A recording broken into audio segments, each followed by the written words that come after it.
Welcome back to Bitcoin Advisors channel.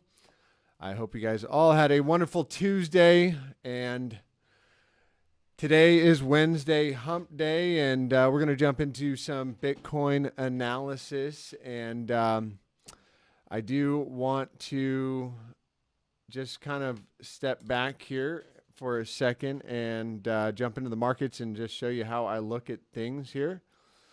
So the first thing I'm noticing is NASDAQ is down 170 points, S&P's down 28, and it looks like, the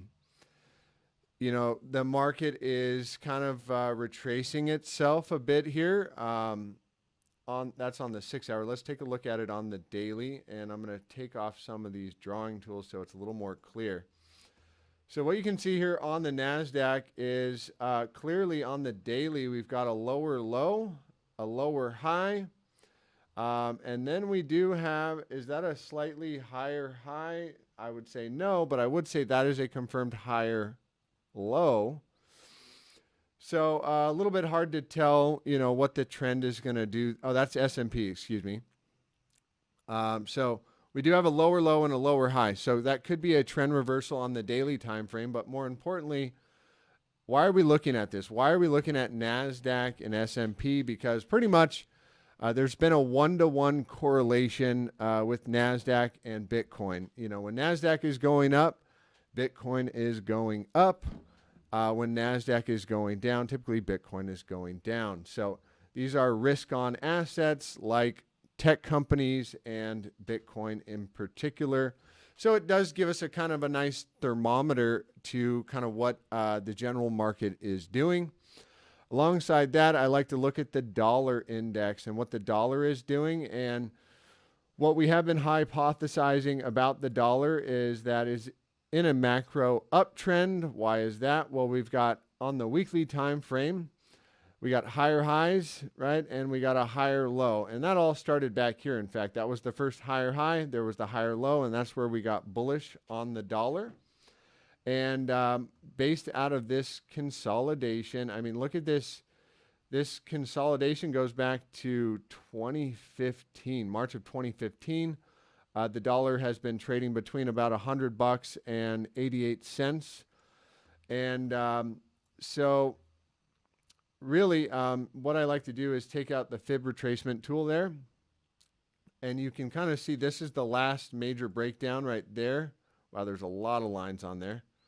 If that's a bit confusing, sorry about that. But typically what happens with the fib, once you break the 100 percentile, you're going to get a move up to the 1618. And if that, usually it pulls back from there and comes back down. But we clearly broke through it right here. And then we tested the 1618, got back up to the 2618. And on a bullish move, you're going to get a move all the way up to the 3618. And then a maximum move to the 423.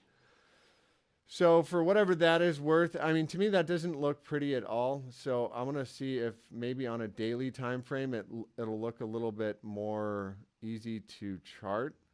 Or why don't we just take a look out of this consolidation right here?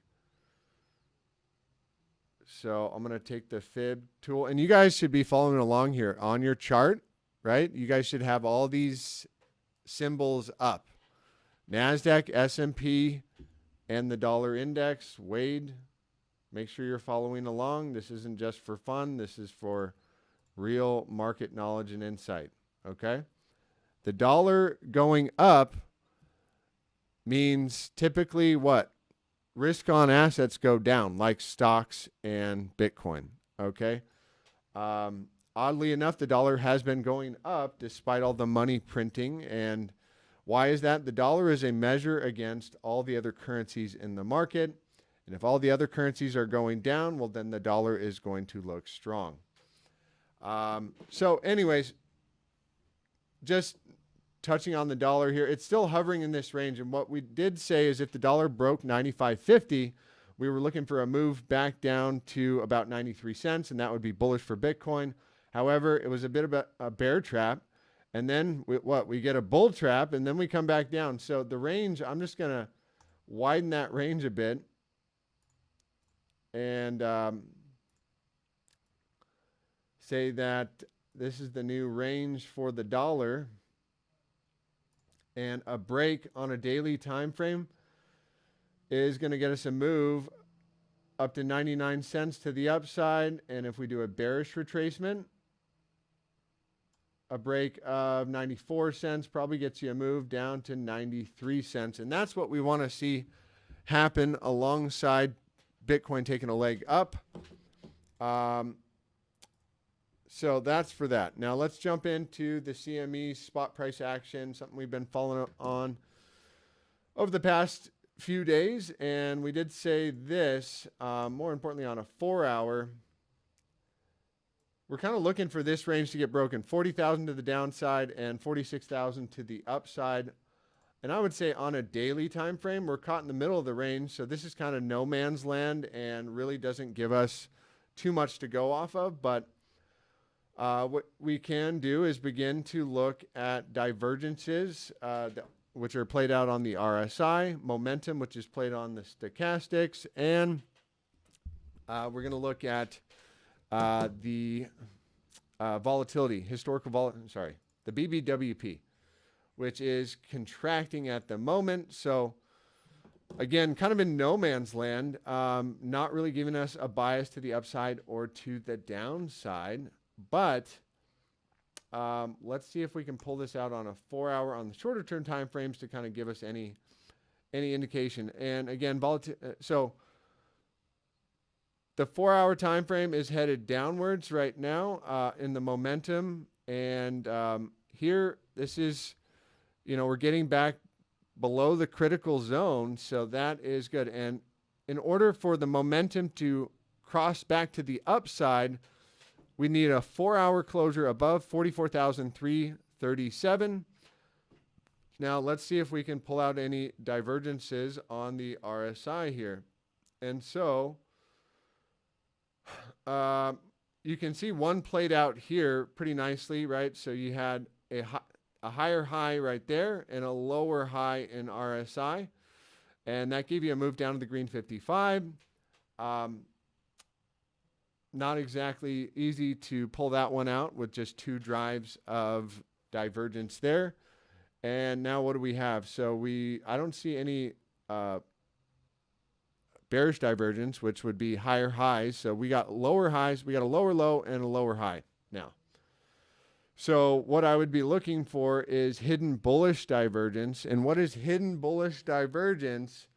That's in an uptrend. So could we consider this an uptrend on the 4-hour, being that we got a higher high here and a higher low here? I would say yes. And we also got a higher high than this guy right here. And we do have our first higher low. So again, not giving us much to go off here, but what is hidden bullish divergence in an uptrend? That's when the price makes a higher low and the RSI makes a lower low. So what you'd be looking for is, here's your higher low, right? And then a lower low in the RSI. And do we have that? Could you say that from this point, right? From this point to this point, that's definitely a higher low, right? I don't know if I'd classify that as a higher low because it's not a clear stop and reverse point. You'd probably want to go back to this point right here. But what this, if that was constituted as a higher low, then what would you have? You would have lower lows in RSI and higher lows in price action. And that, I guess, did play out to the top side of the range. It didn't quite make it to the top side of the range, but halfway there at about 44,360. So we got another higher low right there. And what is regular bullish divergence? That is when price is making lower lows and RSI is making higher lows. So do we have any lower lows alongside higher lows in RSI? Maybe between, this point and this point right here. So again, here is a slightly higher low, and that's not confirmed yet. How would we confirm this as a higher low? Well, what we'd want to see is on the next 4-hour candle in 2 hours and 25 minutes, we'd need to see a 4-hour closure above this high, and that would confirm that as a local low. And then you would have, let's see how many drives, and here's another higher low. So here we go. I want to point this out to you guys. There is one drive right here. As you can see, that's a higher low, right? Higher low. And we also have, excuse me, so higher low, right? And then you're going to have 3 drives of lower lows in RSI. And I would say that that gives us a good shot. 3 drives of bullish divergence is going to give us a shot back to the top side of our range. But that won't be confirmed probably for another 6.5 hours. So that's on your 4-hour time frame. And what we're looking at here is Bitcoin CME futures, which is the, technically speaking, the best chart to be looking at. Okay, what else do I want to point out here on the hourly time frame? What do I see here? So on the hourly, we are closing a few closures below the green 55, which typically will get some people out of this trade. However, if we can pull out the same bullish divergence, which would be what is regular bullish divergence? That's when price is making higher lows and RSI is making lower lows. So do we have this coming back from this point right here? Actually, it would be from this point right here. Do we have higher lows and lower lows? Let's see if that would play out. On the hourly time frame, that might be going back too far. Let's see. That's a higher low. That's a higher low. So we got 1, 2 drives here.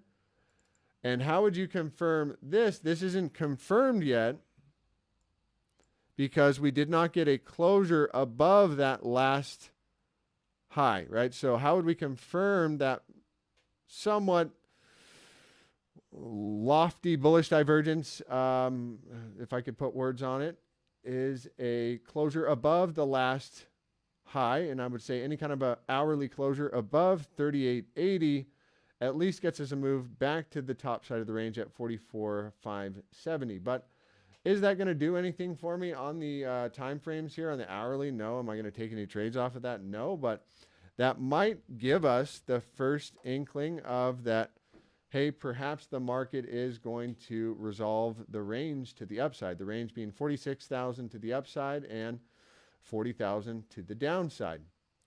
What else do I like to see here is, so we checked out divergences.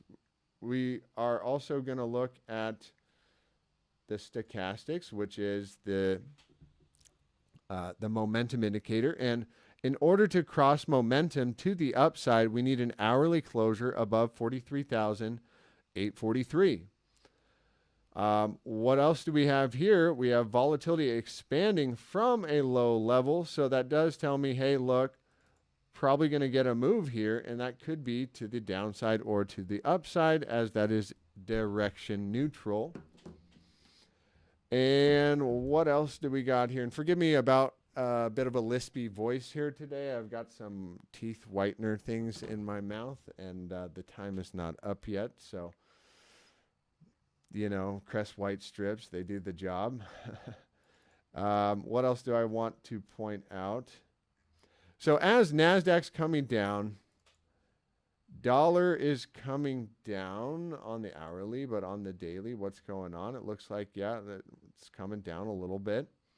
Volatility contracting, so it doesn't mean we're going to get a big move.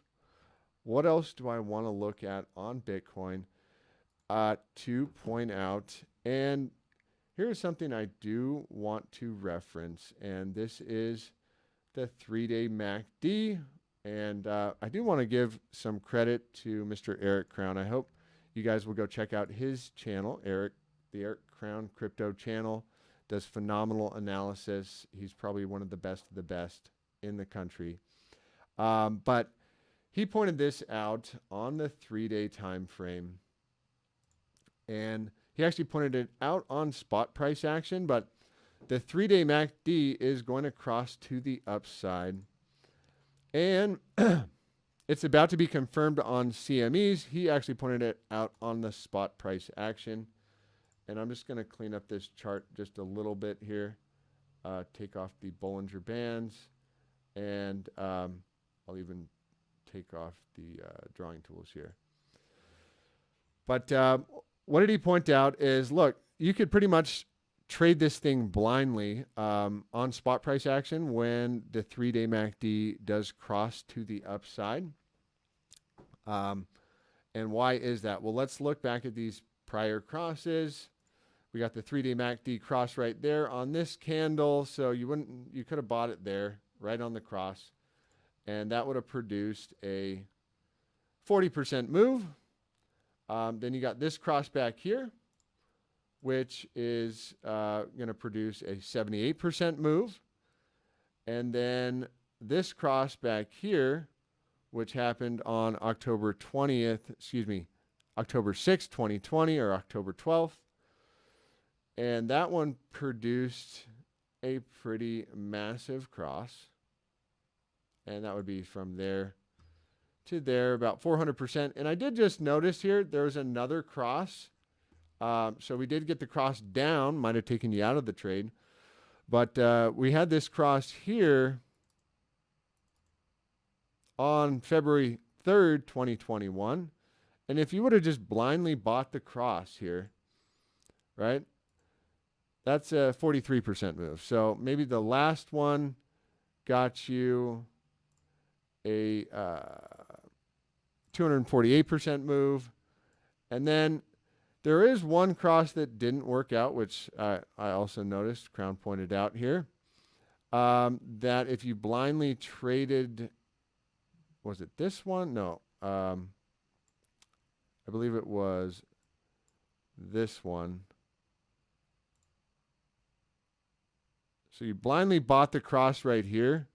Okay, yeah, maybe you got a 12% move, but then it pretty much slammed back down. And then, anyways, the cross isn't going to always work out. And that's the thing with technical analysis. You know, it is not a exact science. It's an art form, right? And you want to use as many tools and indicators as you can, bring them all in confluence together, and then kind of get a bias for price action.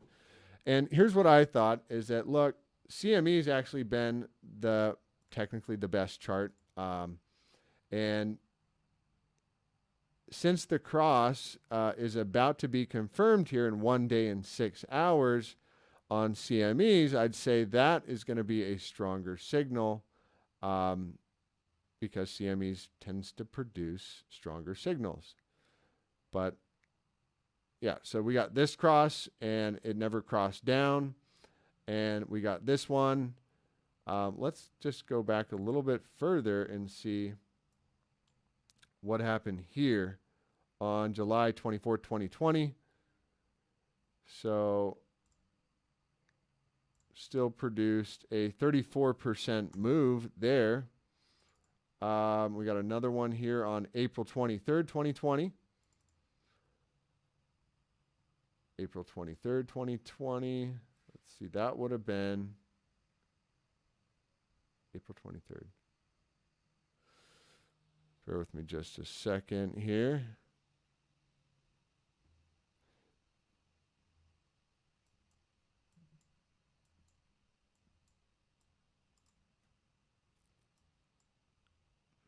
March, April, if I can get my dates right. April 7th. Okay, there it is, right there. Yeah, you blindly bought the cross right here. A confirmed cross on CMEs. That got you another 30% move. Here's another one right here. 41% move. And I'll leave it off with this last one right here. This one, you blindly bought the cross. Yeah, the market did come down there at first, but as long as you had a plan that had, risk management that, helped you avoid. That was a tough time right there. This cross right here, if you blindly bought the cross initially, you would have been down 13% roughly. And that was coronavirus dump time. I mean, right? Was that January? No, January 2019. That was not. This was coronavirus dump time. That was more, I think, NASDAQ dump time, but don't quote me on that one. Anyways, I'm going to leave that one off there. And then another one, I was jogging this morning. And by the way, I had the best sleep last night. You wouldn't believe what some sleep will actually do for you in your overall health. Oh my gosh, I feel like I lost wrinkles in my eyes last night. But there is a chart. So anyways, I'm jogging this morning. I see a full moon in the sky, and I remembered we got the bull moons and the bear moons, and a lot of people talk about this. I don't believe in the moons. I am not a horoscope person. I do not believe in that kind of stuff, but I think this is pretty funny. So if you throw on the BLX Index, which, by the way, that's your longest price history for Bitcoin, and I might want to use spot, but I'm going to pull up this indicator. I believe it's called the moon phases. Let's see here. Let's see. Oh, there it is. Boom. And what this does is plots out your bull moons and your bear moons. Okay, so are we about to have a bull moon? Maybe I missed it, but I took a picture. This moon looked pretty full to me this morning. And so here's your bull moons and here's your bear moons. And basically what this shows, I mean, you can, go back and back test it yourself and take a look, but it basically shows you buy on the bull moons and you sell on the bear moons. And I do believe we are about to get a bull moon. Let's just Google it really quick. When's the next full moon?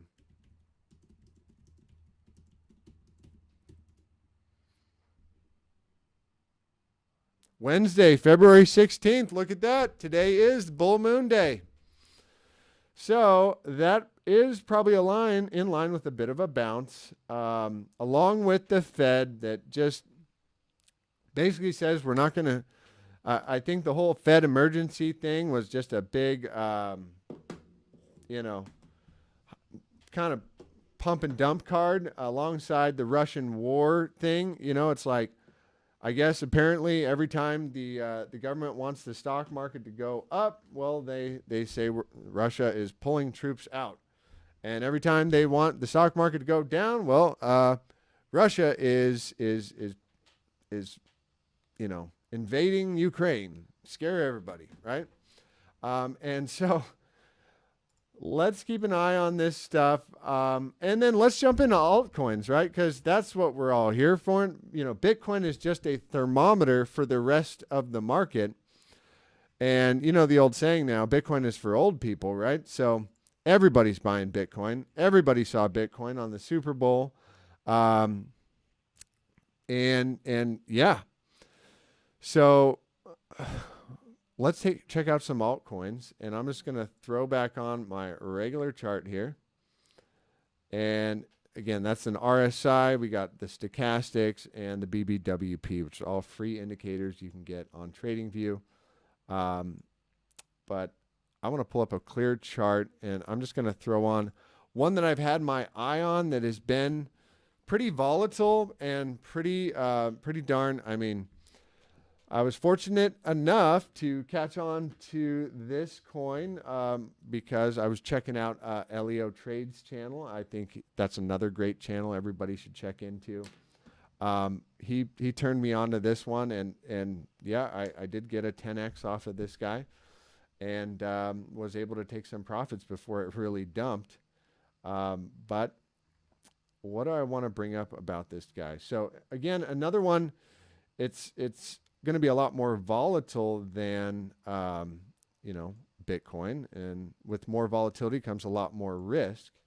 And what I do like about it here, I guess we'll start out with the daily, which you can't really tell much here other than range resolutions here, in my opinion. But you know what else I'm going to do? Yeah, so range resolutions here. The way I was looking at this is that this was pretty much the breakdown level right here. And I guess we can move this up slightly. And I'll throw another support and resistance in right there. And I mean, here's how I would be looking at this one, essentially. First things first, you can look from the last breakdown here on the daily time frame from the high to the low. So we did get above the 100% read, and we came back down and touched the 618. We didn't get back below the 50% retracement. So I would say this is a higher high and a higher low put in on Mr. GALA Games. And it does look like the next target's going to be up at 47 cents. And so I wouldn't be surprised for GALA to do something like this. Boom. Come back and test the support. And then head up there alongside Bitcoin breaking the range. And what I would throw back onto Bitcoin right now is, let's see, how do I have this marked off? On the daily time frame, it's a lot easier to tell on the daily. If you want to be more conservative, wait for a daily closure back, I would say above this guy right here. Well, I'm still drawing tools. And I'm still drawing.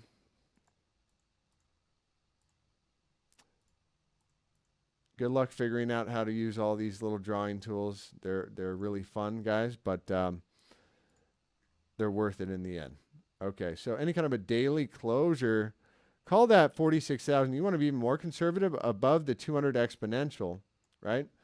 And that's going to give you a move probably to up to around 51,500 at a minimum. I mean, I think you could bring this down right here. So you get lots of points of touches on this trend line here. I'd say 1, 2, 3, 4, 5, 6, 7. So, and the more touches to a trend line, the more likely it is going to break.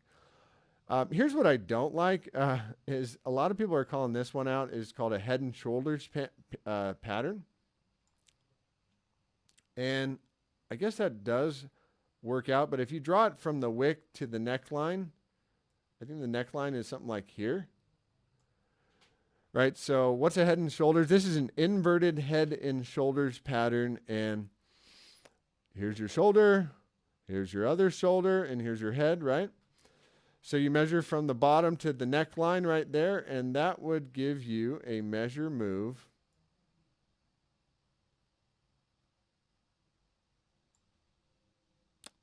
up to 56,000. I think that's the target. And really, I've seen these things never play out. Last, couple of head and shoulders patterns we were looking at.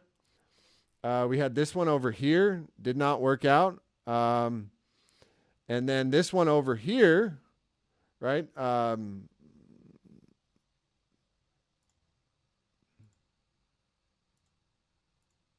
me erase some of these. So we had this head and shoulders, and I'm just pointing this out because it seems like these don't play out. They're maybe like that, right? And where was the measure move on this guy? It seems like maybe everybody's watching these head and shoulders, and somebody behind the curtain just pulls the plug and says, nope, we're not going to do that. But let's say here's the neckline. We got the break below. And that would have given us a measure move, way down to about 25,000. Never got hit. And that would have filled the gap on CMEs. So what typically happens, what I'm noticing is the head and shoulders don't play out. And there is a gap down here on the CMEs between 23 and 26,000 or 24 and 26,000, which I don't know, might get tested if Bitcoin wants to come dance around 30,000 again, but we're nowhere close to that point. And anyways, so back onto GALA and kind of using Bitcoin as a thermometer. And if we want to see GALA get going here, well, in my opinion, you want to see Bitcoin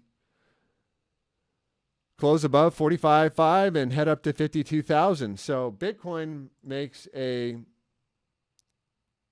12% move, and GALA potentially, not financial advice, makes a 70% move or 50% move, or even if it just wants to come up to this level, this region right here at 48 cents, I think that that's a pretty good move, right?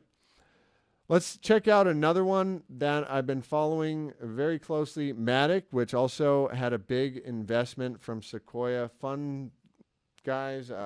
Big hedge fund dumped a bunch of money in this project. So they might see something good in this altcoin here. And what would I say with GALA, with MATIC is this, right? So we do a fib retracement from the wick high to the wick low. Any kind of a daily closure back above here is going to get us a move to 230. And then vice versa, this one can get pretty nasty to the downside. Any kind of a daily closure back below 160 gets you a move down to about $1.30. So again, we're in no man's land, and hey, we do have the bull moons lining up for us. We do have even old Warren Buffett. There was some news, and I believe actually this was kind of old news. Warren Buffett invested in about $1 billion in a crypto-friendly bank, dumps his Visa and MasterCard stock. I think that's pretty funny, considering all the FUD that him and Charlie Munger were saying at their big investment meeting last year. What else do I want to bring up? All right, coming down the list, a lot of people wanted to hear about Solana.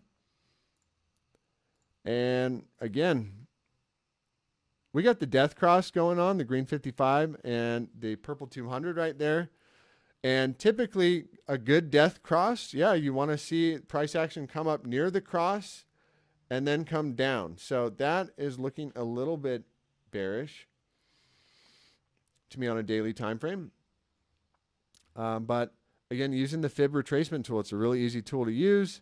And we're getting stopped out at the 618 right there. And that is your classic bull trap area.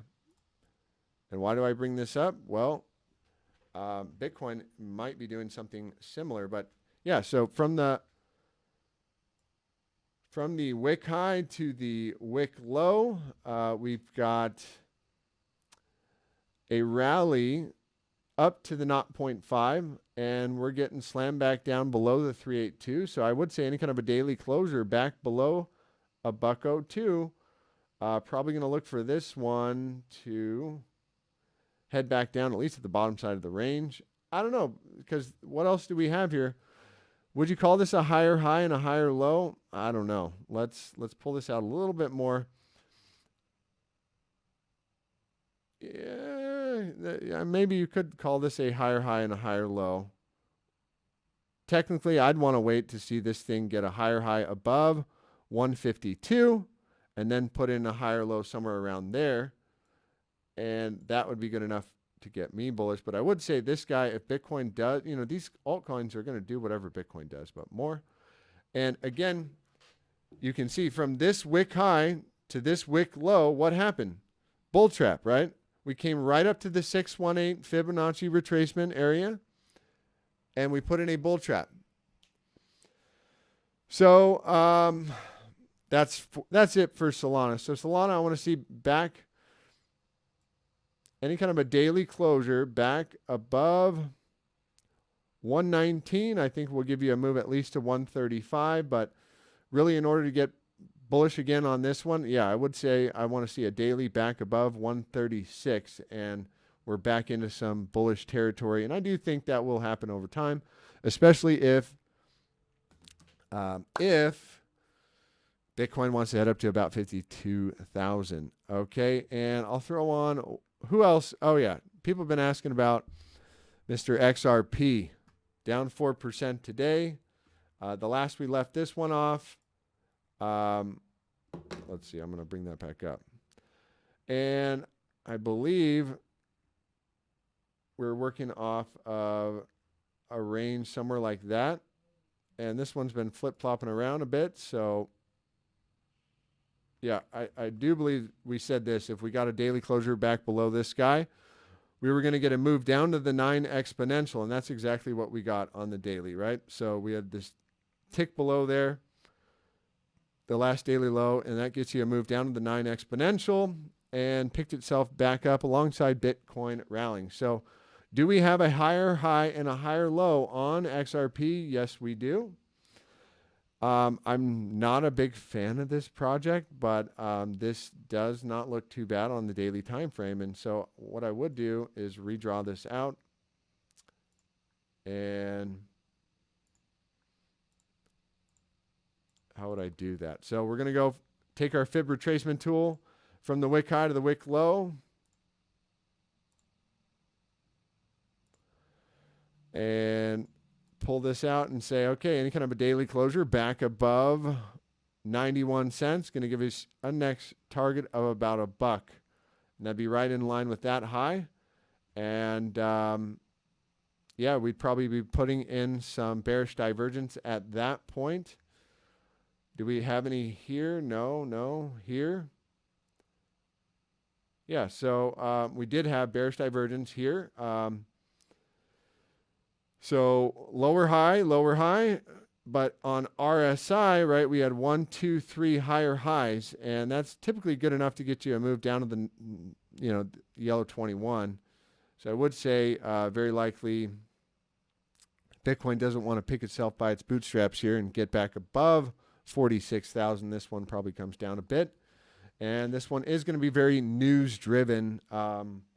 That SEC lawsuit, I don't even know if there's been in any big news lately. But, hey, if they win, bullish. If they lose, good luck, guys. Not going to look pretty. And the other one everybody wants to talk about, Cardano. Oh, there we go. Mr. ADA hanging out at the bottom of my chart here. Where is it? I don't see it at the moment. I'm going to try it again.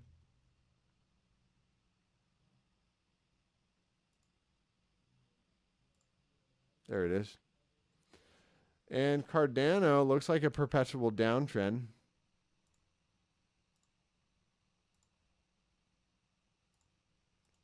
Okay. Perpetual downtrend. I mean, yeah, we are holding this base level coming back to March of 21. However, I mean, yeah, putting in a big base over some time, that's a good thing. But any kind of a daily closure, I would say, be more conservative. Let's call it a weekly closure. Below that wick low right there. And we probably get to move something like this.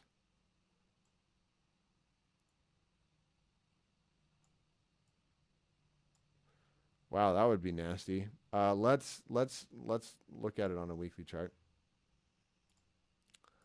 And on the weekly chart, and this is the last one I'm going to wrap it up for today, guys. On the weekly, that is just looking awful, awful.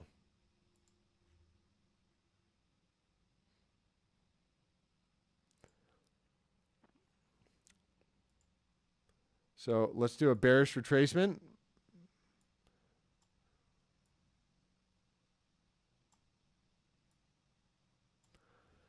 Any kind of a weekly closure below this guy, and wow, I might call a full retracement, or at least a move down to this guy at 37 cents. Let's hope Cardano picks it up. I want to see Cardano do good. Why? You know, if Cardano does good, probably the rest of the market is doing really good, right? So other than that, today, guys, I hope you enjoyed. If you did, please go ahead and like and subscribe, and check us out for more content. Hope you guys have a wonderful, blessed day.